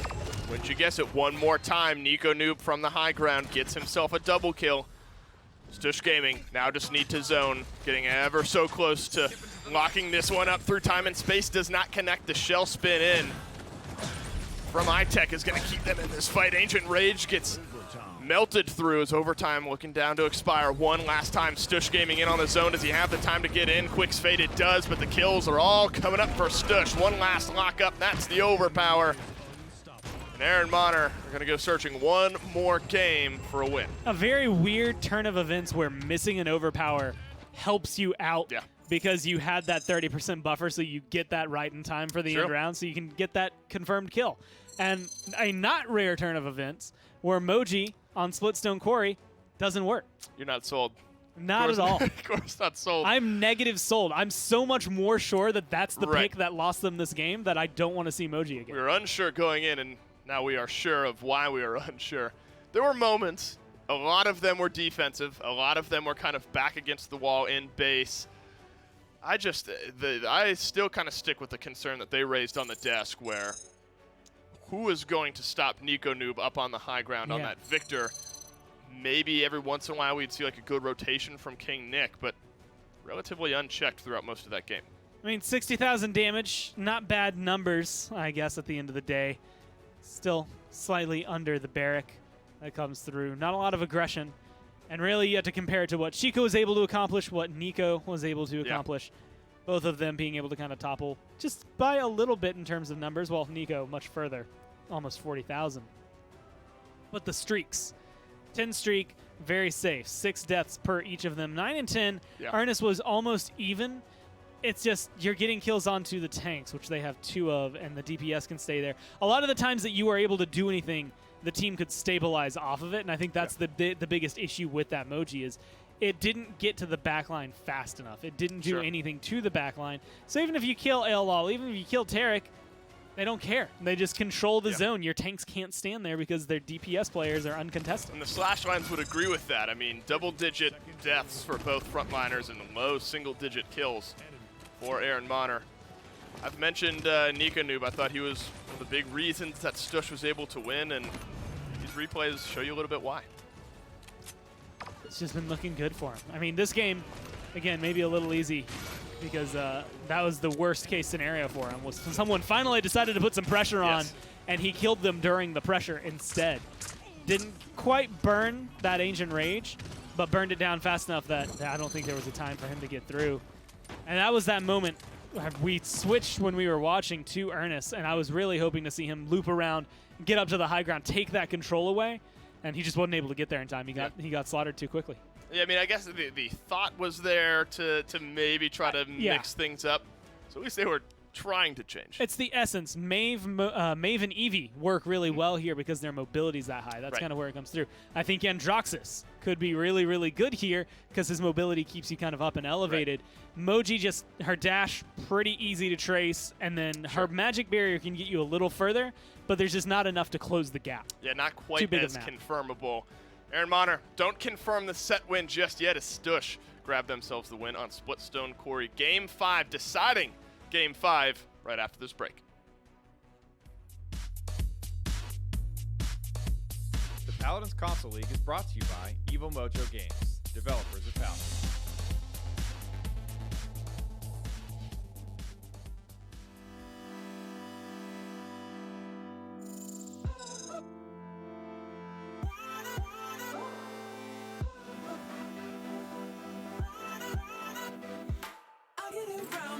The loss, I'm over here, gotta get across.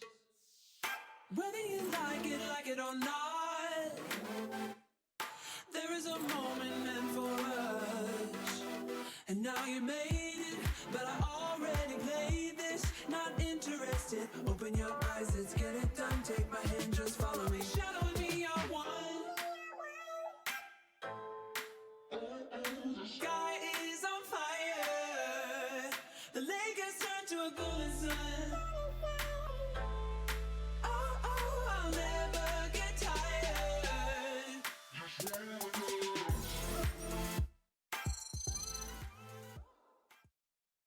Game 5, folks, as we do see Stush take Splitstone Quarry kind of right out from under pretty convincingly. Again, remember, we came into this set thinking Stush are 2-8.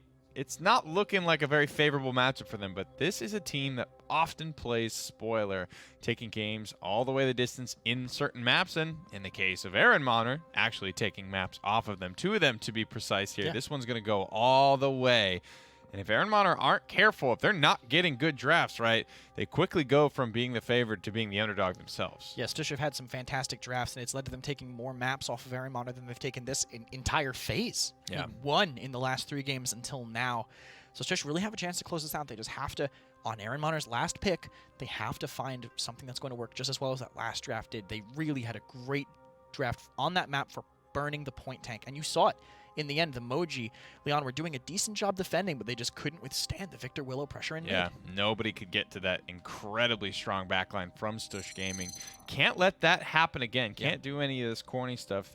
Ehrenmanner have got to finish this one out strong if they want to grab the W. Head to the map screen here and see where it will all come to an end. Frozen Guard. Very different style map from what we've seen so far. Very, very long range, but not a lot of high ground, right? This is a very, very, very big open point zone. One of probably the biggest, you know, in terms of where you're fighting around the objective on these mid fights. There's a lot of space to cover and a lot of space to use. And the part about the point being so open, it's a small point too on top of that.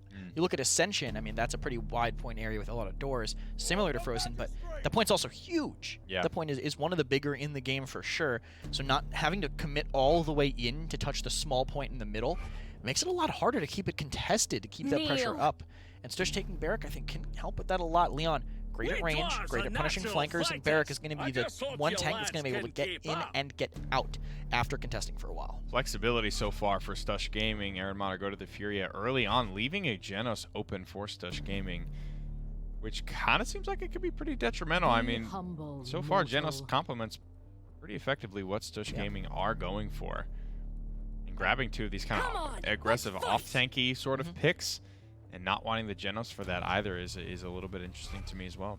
I mean, having the Inflame is more of a go button because of the extra speed too than Genos, but having, I don't know, they were able to beat out the Genos earlier by having double support, so maybe that's what they're going for. They are giving up Makoa for it as well, but this map is very wide, not necessarily as easy for him to go in and connect those hooks and find those picks. We'll have to see how they play. The Ancient Rage is going to have to be pretty big if they want to make it work out.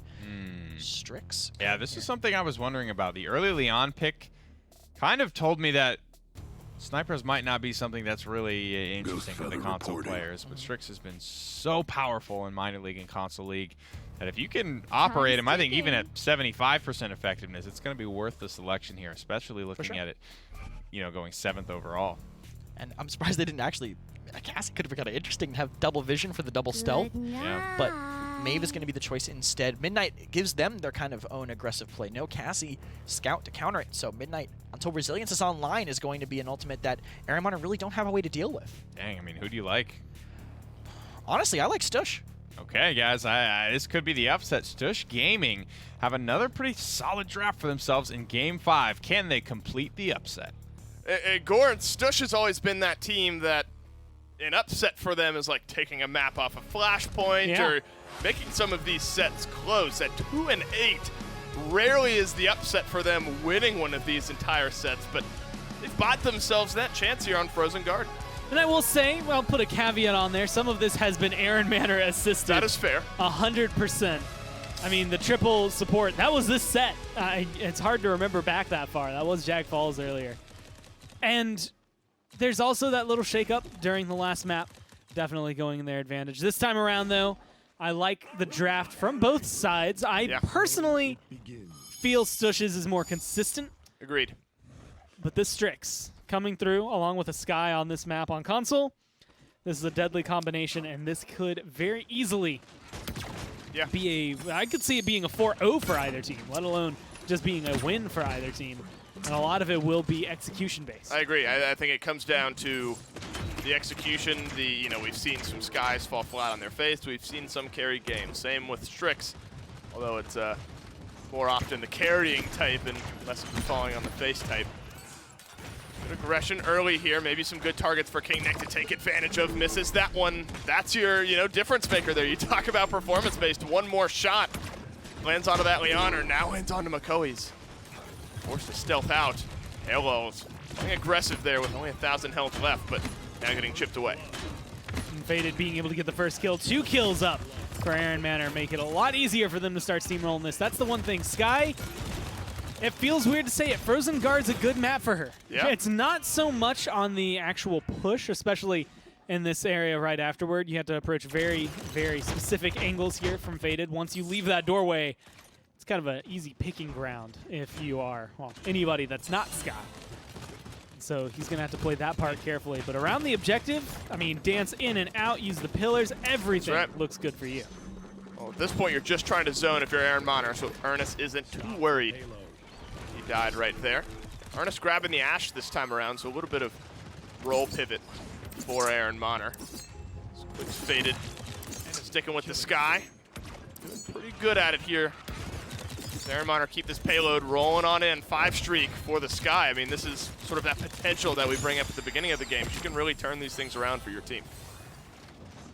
I mean, she is one of the hyperest hyper carries that can exist in the game. And, I mean, maybe I just am missing Androxus now that I realize I mentioned him on the update show last week. Plus, I've been mentioning him now. I'm going to say him another time. He does the same thing, but differently. Yeah. It's not the same amount of damage, but very good control. And if you're looking at someone who can hyper carry your team, they are one to do it. I will be honest, I've never seen a Sky go that ham on this map. Yeah, that is up inside of Stush Gaming's base. Take a look at the payload meter, very close to going in. That's going to be the rocket boots down, and so does the dome shield. Blade flies backwards. I mean, you got a minute and 20 seconds left. If you're Ehrenmanner and you just slow play this, you'll be A-okay. Now that the dome shield has gone down, fortunately some members of Ehrenmanner are as well. Big defensive stand there from Chico grabbing the double. I still think eyes on Sky. Well, they got rid of it. That's where my mind was at, was just, you know what? Backdoor was the name of the game during the last set. Let's see what happens for this one. Different ice map to end it, but it'll still have kind of that same feel to it. If Sky can slip through with stealth, kind of prior to anyone seeing her, maybe no one hitting any damage numbers, you don't know where she is at that point. She could potentially try to backdoor, although you do have one Genos sitting here precariously making sure things don't go too wrong there. Hook up onto the high ground for Ernest. Chico continues his good defense for Stush Gaming. Enlightenment connects onto Ernest, and that's enough damage to grab the double one more time. Good Void Grip pulls up iTech, and Elo grabs that kill, and now 20 seconds left. Much less doable, I think, for Ehrenmanner, as it was with a minute and 20 seconds left. You're going to have to move all the way in and get these kills kind of unstaggered. And that's a bad feeling for iTech. He had to reload while that Leon was one shot, threw up his shield to just try and mitigate some of the damage, and watched as Chico just returned in full all of that onto him and took his life with it. And so very good defense. Took him a little while to get there, but they were able to find towards that very end portion. And again, that's part of the reason this map is so difficult. First half of this push feels drastically different than the last half. A lot of it around here, pretty much like any other map you're standing on. Very similar shape as well to like Fish Market as far as map goes. And so an awkward push, but unlike Fish Market, this one leads into a defender's advantage portion of the map instead of pusher's advantage. And so it could be interesting to see the changes, but it is all Stush that time around. Well, it's just that big kind of bull, and everyone on the respawns just drops down onto you. You're fighting literally an uphill battle. Not even a hill, it's a sharp 90-degree angle. Everyone's directly above you. Stush Gaming, heavy leaders in the damage category as well. A lot of that is from the defense. The time bomb. Nico Noob's going to dash on out. Midnight was used as well as the Inflame. That's a dynamic combination there for both teams, kind of one countering out the other. Right now, though, it's Chico on this Leon that's finding the kills. Enlightenment could be big. Didn't connect. Elo gets some damage as iTech turns one back. 54% and climbing for Stush. Chico still going back here, causing a lot of trouble. Now looking like he should go down. Still has not gone down, though. And that's going to be, I think, a bigger note. Ernest does get the assert dominance off. Will be able to retake the point, but 81% for Stush before that stall comes through. And what a fight back. That allows Quicks Faded back into this game, or into this fight, rather. He grabs 3 kills to boot. Ehrenmanner back in control. Now the question is zone, dismounts, and maybe some staggers. That's, I think, the staggers, the zones, the dismounts. You pretty much need all of them if you can get them. I mean, 1 kill right here, and then slowly but surely trickle in some of the others. Specifically, if you can get rid of Makoa early on, that'd be very, very solid. Can't think of anyone better at killing a high-health Makoa than Sky.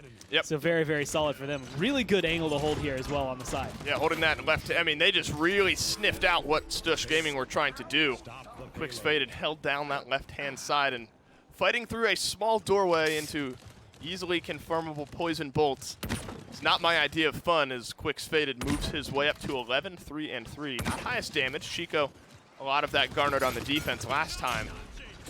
But that Sky is proving maybe her worth here on Frozen Guard. And actually, I would say even doing more than just that. One of the things about Sky is she's very good, again, as a hyper character. She can connect and kill off anyone. But a lot of the time, you don't maybe see it translate to top damage. It would still go, in this case, maybe to the Strix. Very, very solid to have someone that is not only able to get all of these kills, but also be applying that damage in the instances where they're not. You know, 11-3, now 12-3.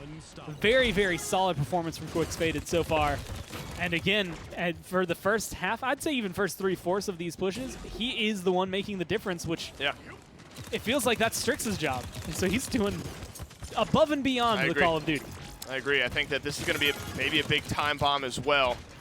If you throw it down, they're going to have to jump down onto that payload at some point. Midnight used first from Stush. There's the time bomb. Quick's Faded drops down, and Flame now out for Ehrenmanner. First couple of kills, maybe starting to roll here. King Nick getting involved. Quick's Faded doing the same. Just a couple more shots onto Alo is all they need, and point number 3 goes on the board for Ehrenmanner. I love moments like that when we get to watch the Sky do it as well, because there's so many like intricacies where you can tell what the player is thinking for a lot of it. And that one 100% was, I just got to get poison bolts out. Got to get poison bolts out. He like went through killing, I think there were 3 members that had gone down, and he just kind of flicked poison bolts and then realized like very shortly after, that was a wall, and then kept shooting. Like, that's how into it he is. Just there's something around him all the time. 14-3-6, now has taken top damage away from Chico and is 1 point away, and one really good fight, I think, for this Sky of confirming and finishing off this game. And at a 12 streak, it's been most recent impact for Quick's Faded. They do have some Illuminates. Illuminate 2 for 3 members, and I guess the ones most likely to be face-to-face with the Sky. Although I don't think anyone's really safe on Stush Gaming. One last point for Ehrenmanner to win this game through time and space. May stalling out, doesn't. Thompson misses that one. Up and down goes Ernest and connects on the Assert Dominance, and Enlightenment does get some damage on the iTech, blocked out mostly by that shield. King Nick, a big double kill. King iTech as well. Stush Gaming grabbed themselves 85% thanks to the fast cap, but talk about dominoes falling. Ehrenmanner, one more retake and could now zone to win. Nico, I think a lot of potential to help turn this around. Midnight available, along with an Ancient Rage, can get you into the right spot, can potentially get you some kills here. Yep.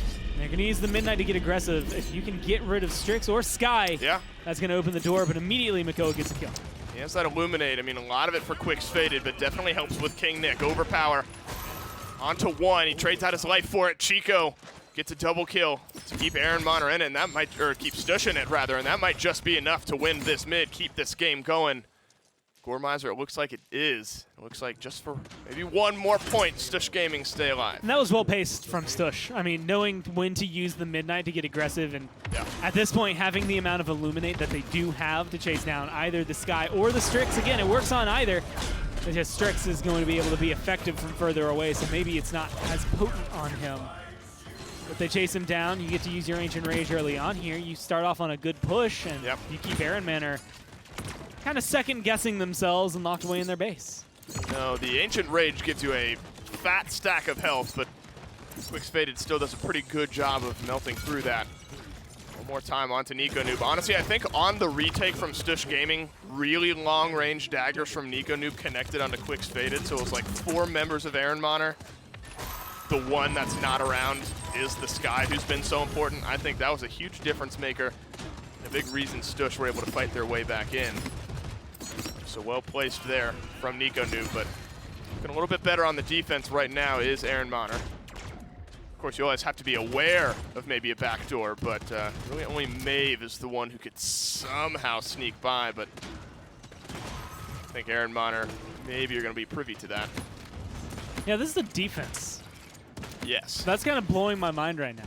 Yes. Ehrenmanner giving up this ground are not giving up any real room over to Stush.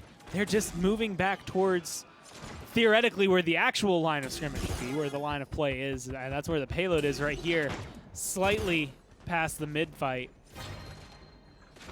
As the healing numbers are coming up, things are looking real good for Ehrenmanner. They stay alive, they stay aggressive, and specifically when you look at this Furia, not only a good chunk of healing, but a good chunk of ult percentage that keeps coming her way.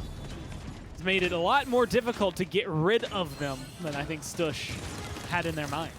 Gore, they're using some ultimates. They're going to find a lot of value out of it. 2 kills and, you know, maybe the rest kind of snowballing out from there, and that looks like to be the case.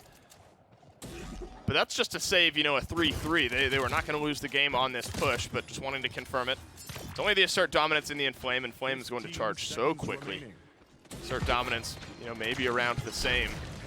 Do you agree with kind of that dual ultimate usage and Flame, Assert Dominance to maybe just cap off this defense? I don't think they needed it pretty much any form or fashion. I think, I feel like, I mean, I guess to stay this aggressive, yeah, that's fine. I think you could have absolutely wiped that, maybe forced an ult out of Stush to get that fight, and then come into this. But as it is right now, you get half of a comeback mechanic fight enabled for Stush, and they have all 5 of their ults. Give, you know, L all 4%, and he's there. I think you give up a lot. You're banking on them not connecting with a lot of these ults, or maybe making some mistakes so that they aren't as potent. Or just being able to outright deal with them. I mean, Tarek's 1-11. If that dome shield comes down, maybe you just walk in and kill him. That's true. It's been... I've seen kind of both usages of the dome shield throughout this game for Tarek, whether it's very aggressively to zone or I'm being dove and need to back off. So that might be a big difference maker on, you know, the outcome of this game, depending on how he's able to use it. You pointed out half fast cap for Stush Gaming. Ehrenmanner looking to fight in. Time bomb already zoning out through time and space and nearly connected onto the Furia, but was able to get dashed out of. Quick's faded, looking for some targets here. He's in the stealth. Chico grabs the first kill. Poison bolts connect, not enough damage. Enlightenment to block out some of it, but now you don't have that for the rest of the fight. He was able to get a kill onto Filet, but Ehrenmanner sustaining throughout this one, but it's very back and forth, and Stush Gaming still are on the point with 55%. Nico going down right there makes it, or Nico getting a kill right there, a double kill even, is making it a lot easier for them to continue moving in. Strix is in danger. So is this Furia. Of course, that stun is a saving grace. Does not get the kill. Didn't get the point. It didn't even do anything. Grab point number 3, Stush Gaming have been backs against the wall this entire game, and now with a chance to win it with a successful push. And look at it again. I mean, they're identifying and killing Quick's faded at like the beginning of these fights. And that's a 20-kill champion that is now off the table. 20-plus kill champion that is now off the table for Ehrenmanner. So good adjustments, honestly, from Stush. So far, so good as they come through. They're actually perfectly timed as well on their ults, because right as you're getting through what I would argue is the easy half of the payload escort, you get to, well, the nice wide open area where you kind of need your ults to close some of these gaps or to keep you alive and in the fight. I'm mainly looking at that 88%. Nico goes down right here, so he's going to take a little while to get back and start charging it up. But Midnight potentially going to open this up. Now you're playing long-range game fights against a Strix, and even though Faded is 22-8, yeah, it is King Nick, I think, in that area, in that territory, where he becomes the king. Yeah, this is, I mean, Quick's faded in this area, kind of these quick, short little flanks. This is farm territory for the Sky. One more successful defense would push us to a 0.7 here in Game 5 on Frozen Guard, contested from start to finish. Although it's been a lot of like 4-0s and 4-1s in each of the games. It's kind of one team swinging and connecting, but then getting hit in the next one. A lot of back and forth. This one's definitely the most contested we've had yet in this set. I wouldn't be surprised if it came down to one more point. Definitely depends on if they can break this bank. They can come through and deal with Ehrenmanner. Ernest is already incredibly low. Wow. Not looking to use a certain knowledge, which is good patience, good teamwork, and calls coming down to get the healing in there in time for that. And then a double tap to make sure he stays alive in that. Incredible. Through time and space thrown out. So Stush kind of on the fence of whether or not they want to commit. It's an important trade back there that King Nick was able to get the kill onto Nico Noob, because so often it's been kind of the Maeve doing her best to counter out the Sky. Able to do so here. Tarek on the left-hand side, not in contest range just yet, but you bet he will be by the time that timer runs out. And look at there, there's a bit of a Makoa flank from Elvo around the back side. Just needs a couple more shots from the rest of his team. Into the shell shield he goes. Ernest trying to move forward. Not that aggressive. Quick's faded though. He's able to clean up the kill. You get filleted, and Topson adds one more onto Ernest. This one's going to come down to the wire, Gore.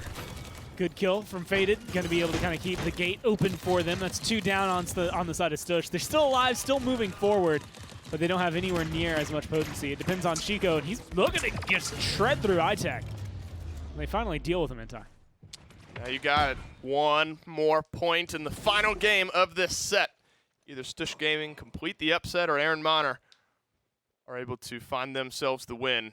Quick's faded, looking to eclipse 30 kills. If he's able to get just 4 more. And this is a classic case of just Slash lines versus objective play, Gore. I mean, Yeah. nobody. I mean, Stush Gaming has 3 double-digit kills, but obviously the more attractive slash lines are for Ehrenmanner. And honestly, it's mainly because Faded, Nick, both of them have been slaughtering Stush in pretty much any instance they've been given. Stush, these last 2 points, I'm going to say have kind of been graced to them because of the fact that they had a faster cap enabled for them. That is true. Now it's going to be equal footing, which so far this game has definitely been in favor of Ehrenmanner when they found it. Down comes the Midnight from Stush Gaming for maybe the final time in this game. Grouped up are Ehrenmanner. Can you kill Nico Noob? He's been important in getting rid of Faded for Stush Gaming. But not going to happen this time. Dome Shield down early on for Tarek in this one. They're garnering themselves regular percentage now, 45%, looking for a fight back in. Ancient Rage from Elo is too much health for Quicks Faded to burn through. iTech runs down one more. He tries to keep Ehrenmanner in this fight, but Chico and Tarek get a couple more kills. Couple of shots not going to connect. Nico Noob kind of keeping 75. things aggressive for him. And yeah, they're in control right now with no one on Ehrenmanner around, even though they have an ult advantage. Stush Gaming are going to run away with this one. They win the final fight. Ehrenmanner, no chance back in. And there's your completed upset, Gore. Wow. In a split where Ehrenmanner has only lost to Flashpoint. And now add one more to Stush. Well, if Flashpoint were really stressed about today, they don't need to be anymore. I mean, they have now solidified themselves as first seed for sure. That's all 4. Being able to come through. And that was impressive. I mean, that was a 3-1 deficit for Stush at one point. And they were able to fight back slowly but surely, but they got there. At the end of the day, that's kind of all that matters. Yeah, I don't know if post-game stats are really all that matters in this one. I mean, 132,000 damage. Going to be the highest in the game for Quicks Faded.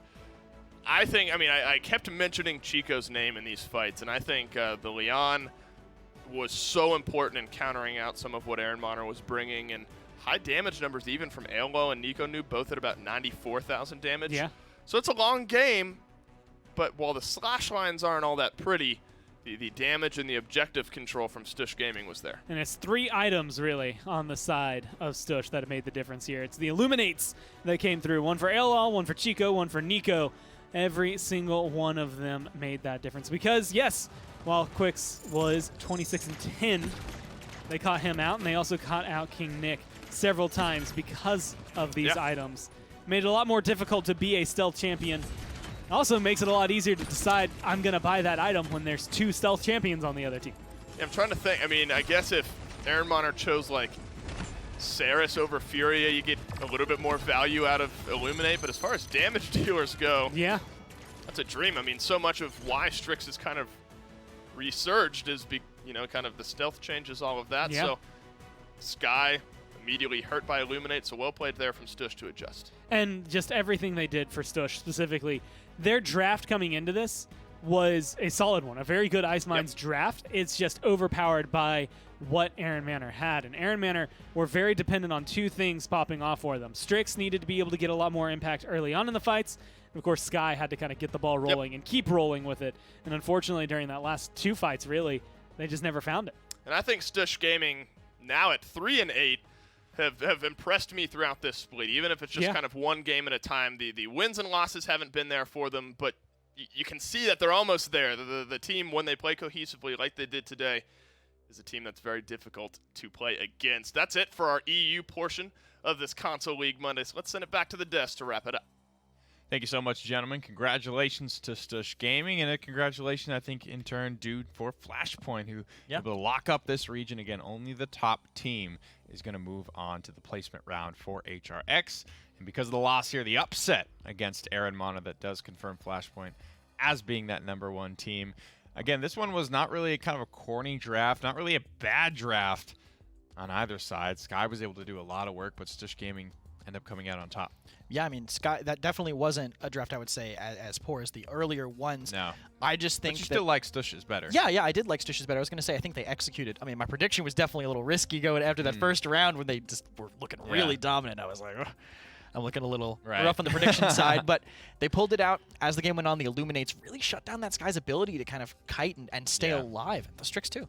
For those of you that aren't really familiar with Illuminate, once you get to that second and third tier, I mean, it's not useless to go stealth. I mean, they're seeing you from 40 some odd units away.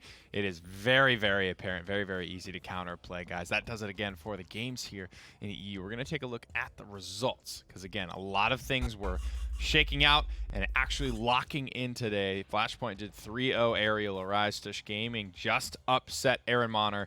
On the side of EU Xbox, we had all those DQs, so Bust Down forfeited the 3 maps to Cyclone. Vroom Vroom forfeited the 3 maps to Absolute Rain Gaming. We did have a lot of stuff play out. We're going to take a look at those standings so you can see exactly how it all shook out. Like I mentioned, we had a lot of things being locked in today. Flashpoint on the PS4 side, and of course, in the EU Xbox side, Cyclone GG at 9-2 with a plus 21 map differential, able to lock down the Xbox region for Europe.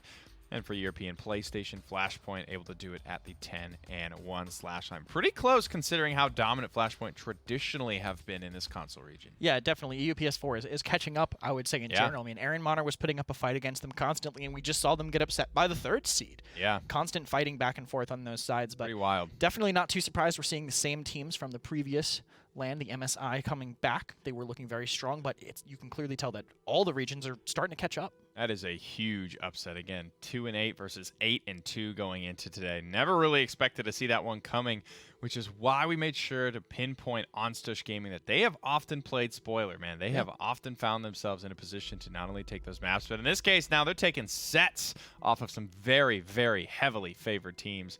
And congratulations to them. Congratulations on the upset, but not only that, to Flashpoint and to Cyclone, managing to clinch up their respective regions and earn their spot in the placement round. That does it for the European half of the broadcast, but don't go anywhere. When we come back from this break, we'll have North America for you.